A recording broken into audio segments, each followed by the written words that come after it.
Hello everyone. आज मैं 12th book rainbow के पोएट्री सेक्शन की 5वीं कविता एन एपिटाफ समाधि लेख के वस्तुनिष्ठ प्रश्नों का समाधान कर रहा हूँ, जिसे आप एक से अधिक बार सुनकर याद करने का प्रयास करेंगे। अब इसे ध्यानपूर्वक सुने। Listen carefully. Question number 1, who compose the poem an epitaph? किसने यह कविता एन एपिटाफ लिखी या किन के द्वारा इसकी रचना की गई? ध्यान देंगे ऑप्शंस पर। A Walt Whitman, B W H. Auden, C Walter de la Mare, D none. तो an epitaph composed by Walter de la Mare. An epitaph composed by Walter de la Mare. An epitaph किन के द्वारा लिखा गया? तो वाल्टर डेलामेयर के द्वारा लिखा गया। अब क्वेश्चन नंबर 2 पर ध्यान दें।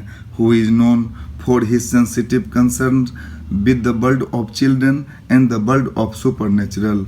कौन से कवि बच्चों के संवेदनशील संसार तथा सुपरनेचुरल जो सार्वभौमिक सत्ता है उनके संसार के लेखन के लिए जाने जाते हैं? ध्यान देंगे ऑप्शंस हैं John Keats, W H. Auden, Walter de la Mare और टी.एस. इलियट। तो आपका ऑप्शन होगा वाल्टर डेलामेयर।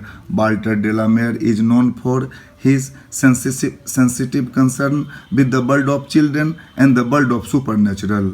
अब क्वेश्चन नंबर 3 पर ध्यान दें। 3 पर where was the poet Walter de la Mare born? उनके जन्म स्थान का नाम पूछता है।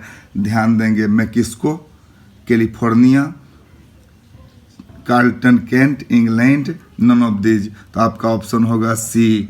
ध्यान देंगे where was the poet Walter de la Mare born? Option क्या होगा? Charlton Kent, England. सी आपका ऑप्शन होगा। क्वेश्चन नंबर 4 पर ध्यान देंगे। एक से अधिक बार सुनेंगे। Listen carefully. More than one time will be good for you. बहुत ही लाभदायक होगा आप लोगों के लिए। ध्यान देंगे क्वेश्चन नंबर 4 पर। When was the poet Walter de la Mare born? कवि वाल्टर डेलामेयर का जन्म कब हुआ? 1871, 1872, 1873, 1874। 1873 आपका ऑप्शन होगा सी। क्वेश्चन नंबर 5 पर ध्यान देंगे। When was the poet Walter de la Mare died? कवि वाल्टर डेलामेयर का निधन कब हुआ? ध्यान देंगे ऑप्शंस पर 1953, 1954, 1955, 1956। तो 1956। अब 2 प्रश्न पर पुनः ध्यान दें, रिपीट कर लें। तो the poet Walter de la Mare was born in 1873, 1873 में जन्म लिए। The poet Walter de la Mare was died in 1956, अर्थात 1956 में मर गए। अब आगे ध्यान देंगे क्वेश्चन नंबर 6 पर। क्वेश्चन नंबर 6 पर हु कंपोज द कलेक्शंस? दो कलेक्शन का नाम मैंने लिया है, प्रसिद्ध है Songs for Children and Peacock pi.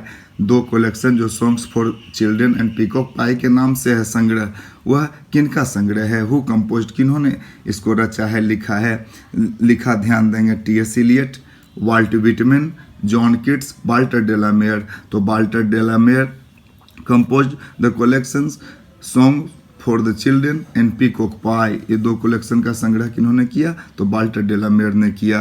Question number 7 पर ध्यान देंगे। Who was awarded by order of merit in 1953 by Elizabeth II?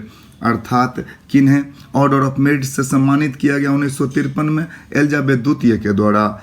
अब ध्यान देंगे John Keats, Walt Whitman, W H. Auden, Walter de la Mare. आपका ऑप्शन डी होगा वाल्टर डेलामेयर। अब उत्तर बन जाएगा Walter de la Mare was awarded by order of merit in 1953 by Elizabeth II।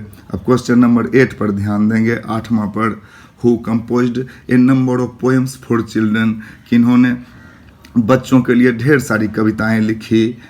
Options हैं Walt Whitman, W H. Auden, Walter de la Mare, none of these. तो आपका option होगा Walter डेलामेयर।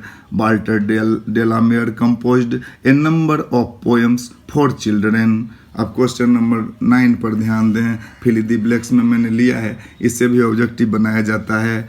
Out of these materials nothing would be asked, कुछ भी इसके बाहर नहीं पूछा जाएगा। So listen carefully and remember all these materials. इसलिए ध्यानपूर्वक सुने और सभी सामग्रियों को याद कर जाएं। अब क्वेश्चन नंबर 9 पर, an epitaph is an poem किस तरह की यह कविता है? तो नॉलेजफुल है, ज्ञानदायी है नहीं, प्लेजरेबल है, आनंददायक है नहीं, थिंकिंग है नहीं, आयरोनिकल है, विडम्बना भरा है, ताना भरा है। कभी इसमें अपनी प्रेमिका को ताने भरे बात, विडम्बना भरे बात कहते हैं, इसीलिए इसमें भरा जगह क्या, इसमें आपको फिल कर देना है आयरोनिकल और ऑप्शन में ले लेना है डी। अब ध्यान देंगे क्वेश्चन नंबर 10 पर, मात्र 15 क्वेश्चन ही बनाए गए हैं, खूब ध्यानपूर्वक सुनेंगे। Name of the poet who lost his father at the 4 years of age. उस कवि का नाम बताइए जिन्होंने अपने पिता को खो दिया मात्र 4 साल की अवस्था में।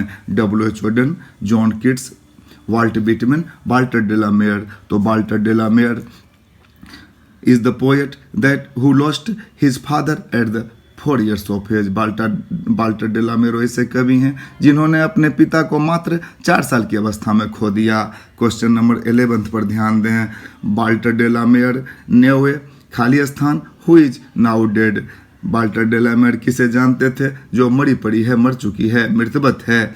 ध्यान देंगे, फ्रेंड को जानते थे, मित्र को, इनेमी शत्रु को जानते थे, घोस्ट भूत प्रेत को जानते थे, एक लेडी को जानते थे जिसे वे प्यार करते थे, जो अब क्या है, मर चुकी है कहते हैं। क्वेश्चन नंबर 12 पर ध्यान देंगे। Who was light of Stephen Hurt. कौन लाइट ऑफ स्टेफन हर्ट थी? ध्यान देंगे, a boy, a beautiful lady, poets brother, none of this. तो a beautiful lady was light of Stephen Hurt. Question number 13 पर ध्यान दें। Which is an inscription on a tomb in the memory of the dead. कौन सी कविता आपकी शिलालेख के समान है, टॉम्ब पर लिखा गया, खुदा गया शब्द है जो किसी भी मृत के मेमोरी में, याद में लिखी जाती है? कौन सी कविता ऐसी बनाई गई है? ध्यान देंगे, the soldier, O to autumn, an epitaph, fire hymn. तो an epitaph is an inscription on a tomb in the memory of the dead। An epitaph समाधि लेख होते हैं, जो शिलालेख होते हैं, खुदे शब्द होते हैं जो डेड बॉडी की याद में लिखे जाते हैं, डेड पर्सन की याद में लिखे जाते हैं। क्वेश्चन नंबर 14 पर ध्यान दें। The poet thinks that is not everlasting. अब कवि सोचता है कि समथिंग इज नॉट एवरलास्टिंग, यहाँ क्या भरा जाएगा? फिल इन द ब्लैंक्स है। तो friendship, quarrel, beauty, none of this. तो कवि सोचता है that beauty is not everlasting, इसमें ब्यूटी आपका ऑप्शन होगा। अब ध्यान देंगे क्वेश्चन नंबर 5 पर। Here lies a must beautiful lady has been taken from name of the poem.